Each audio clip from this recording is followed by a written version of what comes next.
actually finished 5th at the Northman race not too long ago. And now that wasn't 5th in her age group. That was 5th against all the women in the field. In being a 13 to 17-year-old, that's pretty impressive. I think it's extremely impressive just being at that age. Being a teenager is hard enough as is. Thinking back to when I was that age, obstacle racing would have probably been last on my list of things that I was worried about.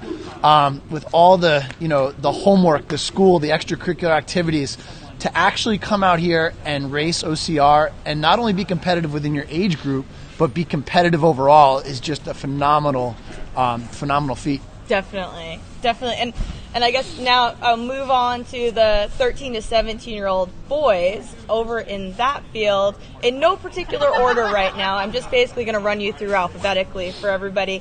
And you guys can tell us if there's somebody else that you think is in an age group that we're missing. Please put it in the live feed here, in the notes or in the comments, and you can tell us who you're rooting for in each age group. But looking at the boys male 13 to 17-year-olds, we have from Canada, Sean Michel came in 2nd in the race last year. He's returning again. And our 3rd place finisher, Michael Nordlund, is from the United States. He is also returning this year.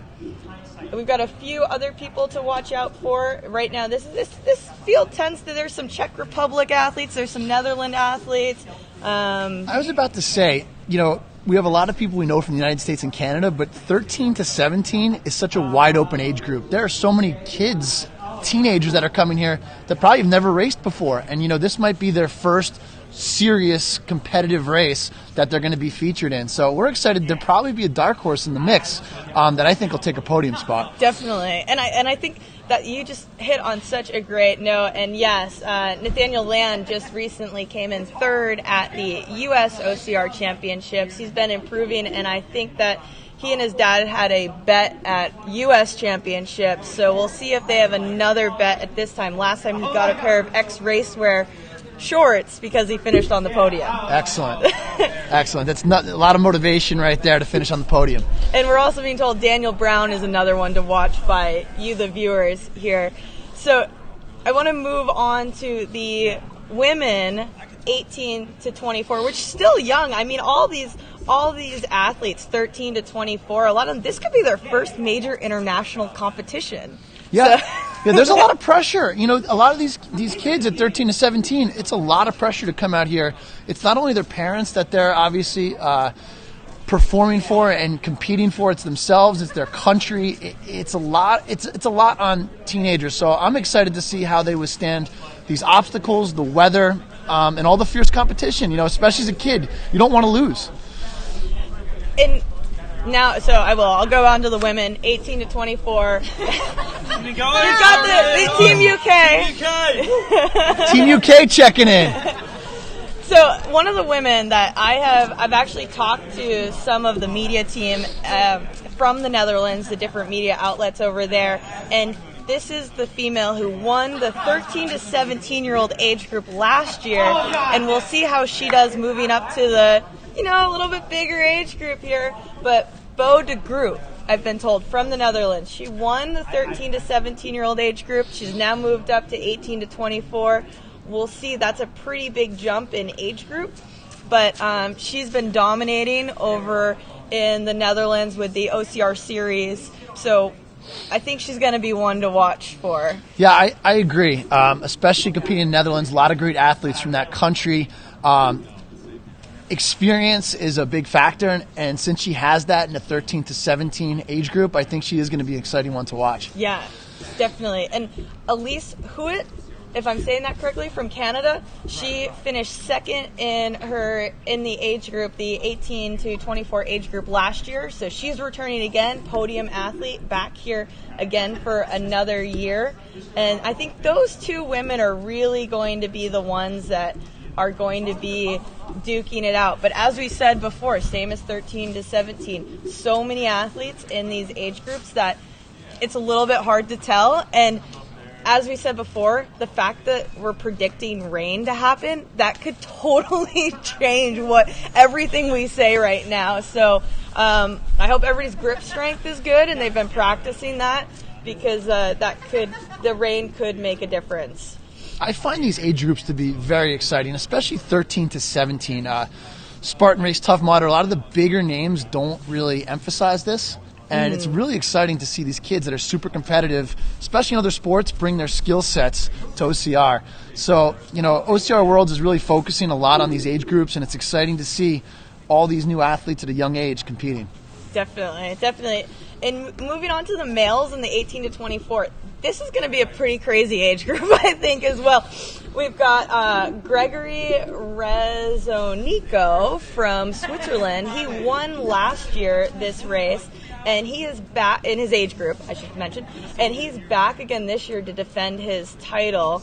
As well, we have Greg Sexton, who is really strong at the U.S. OCR champs, so he's here as well. And then we also have Tom Twiddle, who I was told from the UK, Team UK, who just ran behind us before. But he recently came in second to Tristan Steed, who's going to be a racer to watch in another age group at Nuts Challenge over in the UK. And Nuts, I don't think you've been over to the UK to race yet. I have not. So I got to run Nuts course, not as the race, but just go and run the course this year. It is a lot different than this course, because there is a lot of mud, but it is a course that requires a lot of grit. So I think that should really, that should translate pretty well out here. Yeah, I plan on running this course tomorrow and doing a lot of the analysis and a little bit of the training and basically getting yourself prepared for a lot of these obstacles. So I'm very excited to see, if someone has more grit, is that going to be the deciding factor on who wins this. Exactly. On all age groups at this point. So having a lot of these different competitors come over from Europe, from Asia, from Australia that have courses that are a little bit different design to it. Some are more difficult. Is that going to play a factor in who wins this? Exactly. And I think there's another, and what's great is, again, I'm announcing a lot of different nations right now, but Billy Van de Wally from Belgium, he came in second in his age group at the OCR series in Netherlands. So we just talked about a whole bunch of different countries that are all coming together, and a lot of these athletes have never raced against each other. So that's going to be a big factor of seeing how these athletes do when they come together, and it should be a pretty interesting dynamic. No, for sure. It's one of those things that, at each age group, we really don't know what's going to happen. As people obviously grow and progress, they go into new age groups. Exactly. So all of a sudden the competition shifts. So they might be the man or the woman in their age group. All of a sudden they hit a new age group and they might be bottom barrel. They have no idea where they're going to be. Exactly. So it changes the game so much depending on what age you're at. Exactly. And looking at let's look now, the females, the 25 to 29-year-old age group, we have, and as we're talking about age groups, by the way, I should mention, because last year the 3K course was set up as a pro division, a competitive division, and then we had the open, the masters actually, we had a masters, and then the journeyman. There wasn't an age group categories last year in the 3K, which is going to happen on Friday. This year, there are age groups, so we're having to kind of look at, right now, we're just kind of looking at who we all-around athletes, and it'll be really interesting to see if in these age groups we really see a lot of specialists start to come up.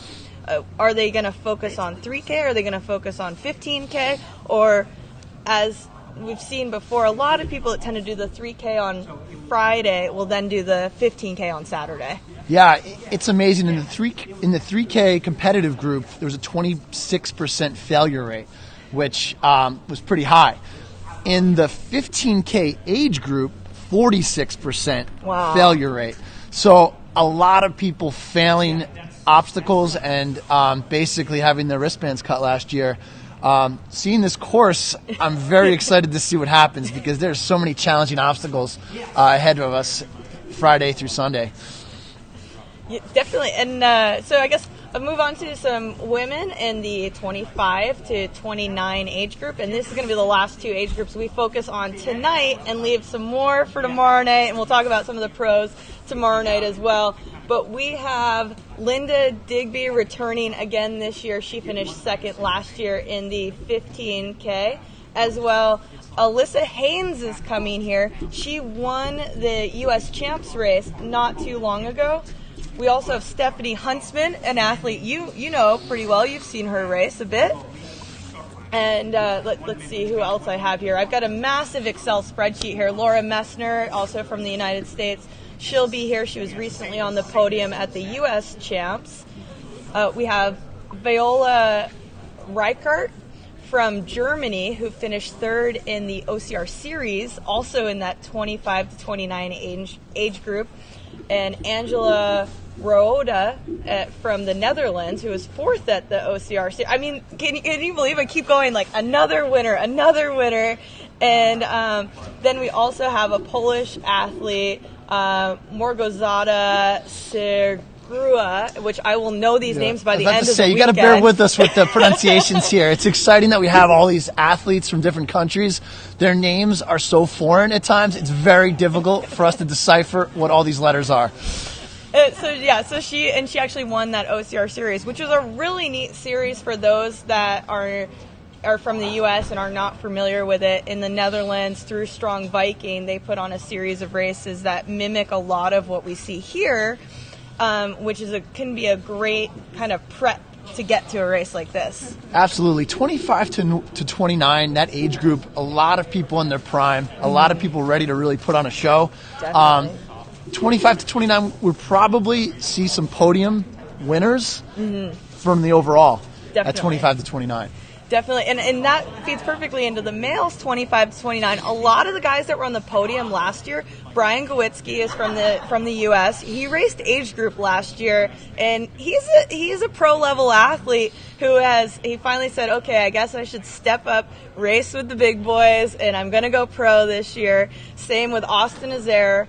He's going pro this year, which opens up quite a field really for that 25 to 29 age group. And I've got a little note here that said they kind of all moved up, so that should open the field for a lot of different people to get on the podium, which is the great part about age groups, because age group, we should see those people we don't normally see on a podium at a typical race. I agree. I think it should be almost mandatory. If you win your age group, you should be getting the pro. You know, it's one of those things. Let the other people in the amateurs come up through the ranks. If you win, clear out your division, move to pro.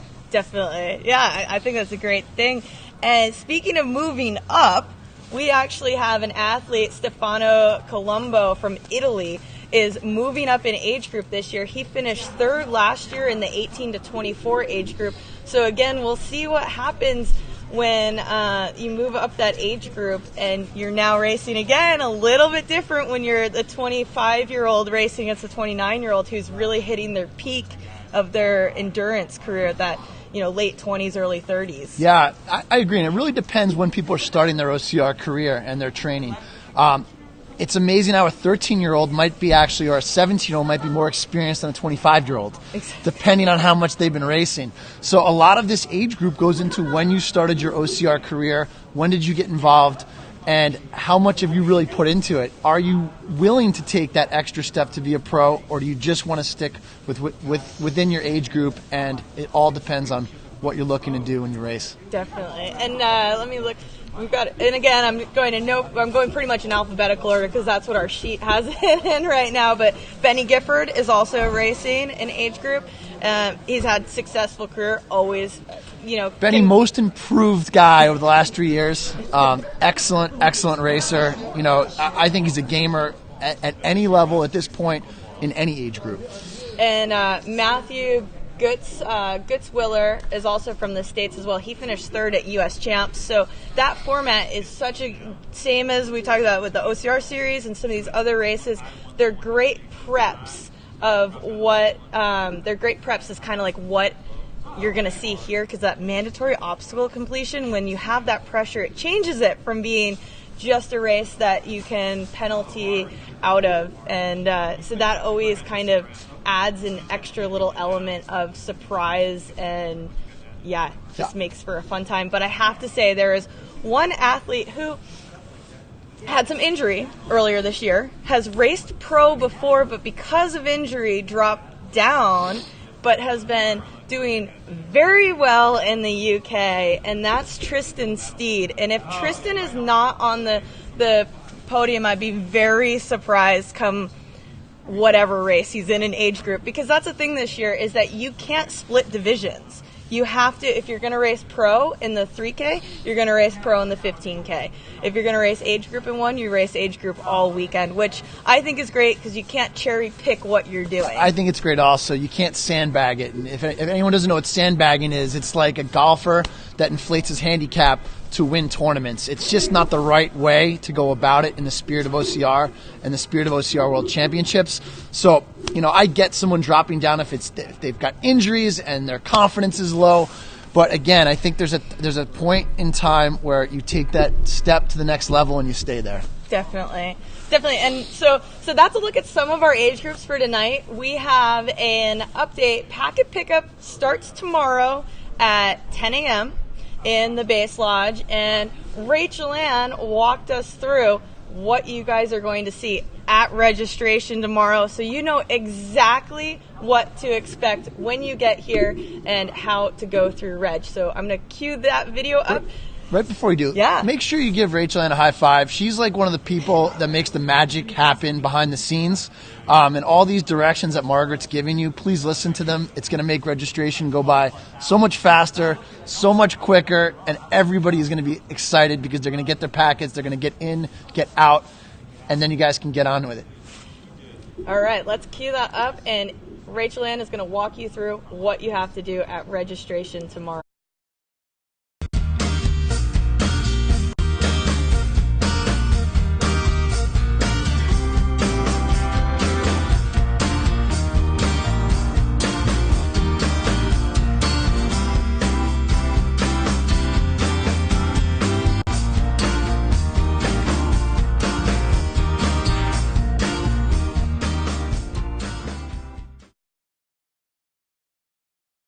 We are here at the registration area for OCR World Championships 2017. We're going to do a quick walkthrough on how you're going to get through the process. I've got Rin here. She is going to be you at the moment. We're going to have some greeters here answering questions when you first walk in. Here along the side are going to be your team numbers. It's the only registration that's not going to be done by last name. You'll come over here, look at the number for your team. Every member of your team will have the same number, and that's how you'll pick up your team packet, which you can do all the way up till Sunday. You're going to come over here. These are going to be set up by last name. We'll have them in sections with letters that will correlate to your last name. You'll line up here, and one of our helpful people working registration area will check you in. You'll come on up. Someone's going to ask for your ID. You must have your ID. No ID, no race. I will take I'll take the ID. We will look you up on our tablet. You're going to sign our 2 waivers, and our runners are going to grab your packets for you. You will have to register. You're going to have to line up for the team race separately, so you can do that all the way up till Sunday if you don't feel like getting in a second queue. Otherwise, as soon as you've got your packet, the registration person is going to show you at that time your bands, your 3K, your 15K, and your team band, depending on which races that you're doing. You'll acknowledge that you've seen them. There will not be any replacements for the bands. There will be no replacements for lost packets. So hold on to them. Make sure you keep them very safe. If you don't want to pick them all up on the same day because you're worried about that, don't do it. Come back later. But make sure you hold on to them. There will be no replacements for bands or packets. From here,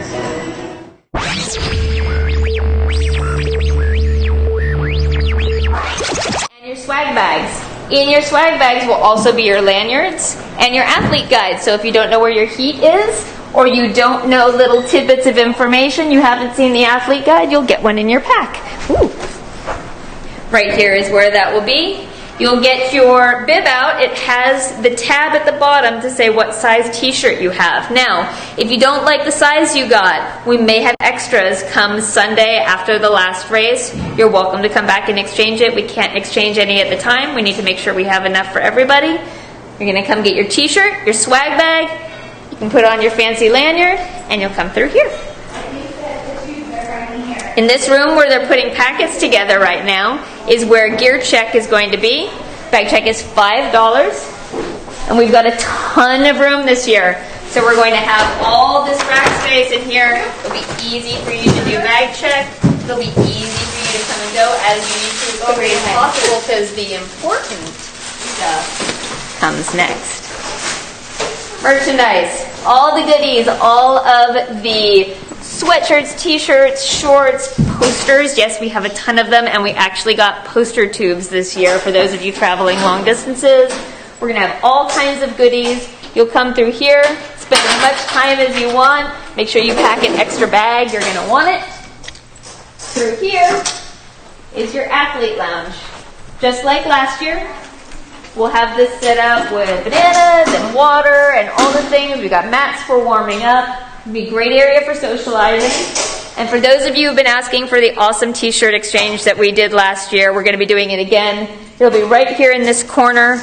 Bring all of your race t-shirts from all over the world. You'll get tickets assigned to you based on how rare they are.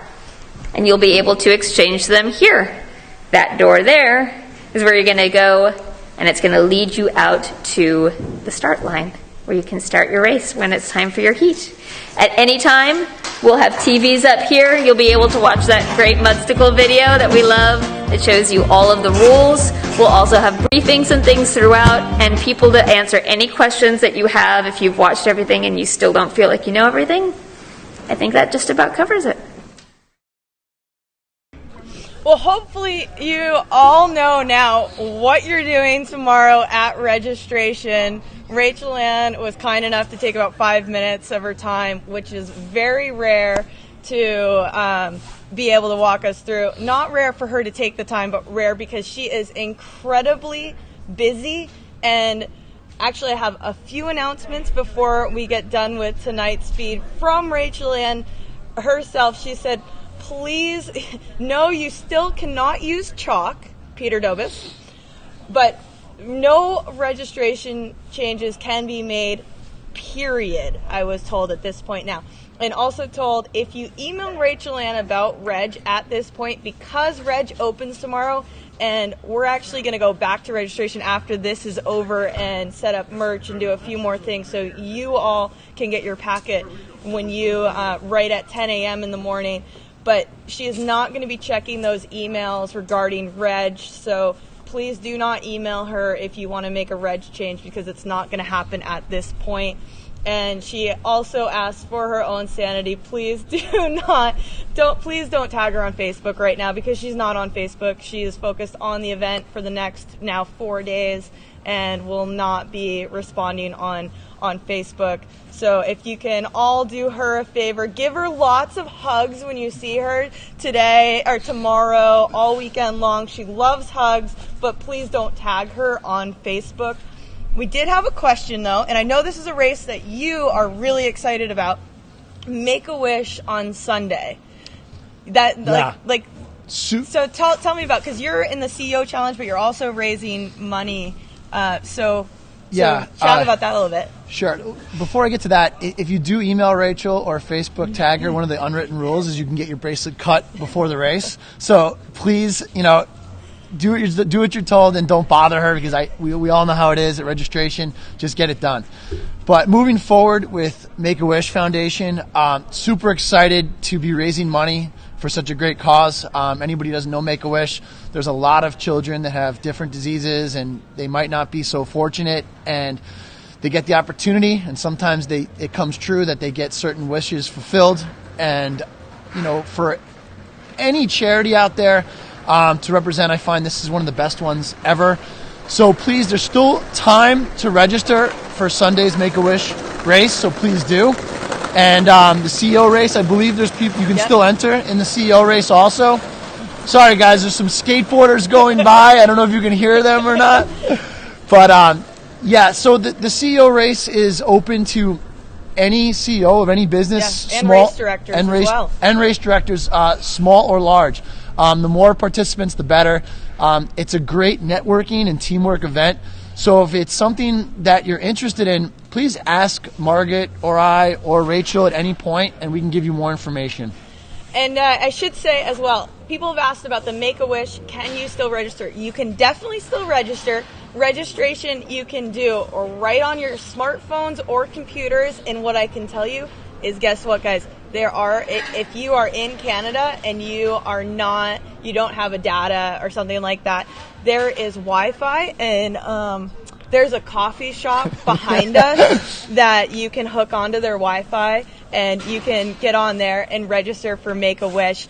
And so everything's done electronically. So if you get there, if you get to registration, you want to do Make-A-Wish, you do need to do that registration online. It won't be at packet pickup. Tomorrow, packet pickup is just packet pickup. Team start times, you guys are asking about that. The athlete guide online is continuing to be updated. I haven't checked it in the last hour or two, but I do know that those team start times were going to go up today or first thing tomorrow.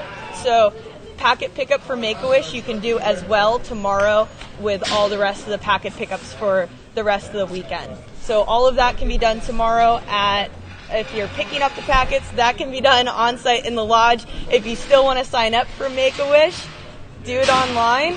If you're watching this, you can do it right now. Open another window on your browser, or if you're on your smartphone, wait till we're done in just a minute or two. Sign up for that. There's a special medal for the Make-A-Wish race also that is very, very, very cool. And I gotta say, I might get fired for this, guys. I'm probably not supposed to show you this right now. Shh, don't tell Adrian. Shh. But I'm gonna give you guys a quick preview of this shirt that only people who run Make-A-Wish are going to get. So I'm going to leave this one up for just a second. Hopefully I'm still here tomorrow. But there you go. That is going to be the t-shirt for Make-A-Wish. We pulled that right out of the box when it got here today. So if you like t-shirts and you like all those race shirts, that is the front and back of the Make-A-Wish shirt. And yeah, hopefully I'm still here tomorrow and for the rest of the week. but I had to show you that shirt because it is super cool, and all the shirts are super cool. And if you want to get a sneak peek of the finisher shirt, there might be an Instagram story that was up as well. If you want to volunteer, we'll put the information up on the page tonight if we need any more volunteers. I actually don't know off the top of my head. But we will put a comment in this video about volunteering, and as well put that on the athletes page. So if you're interested in that, we'll put that up later. But I think we're just about done for tonight because it is not super warm out here, but we are braving the elements. And let's. I'm gonna finish. We're gonna finish up tonight with, and we'll be talking about this person more in the coming days. But let's take a look at John Albin last year here at this race. Can he repeat? Can he? Well, it would be a 4-time. 4-time? Yeah. Can he 4-peat?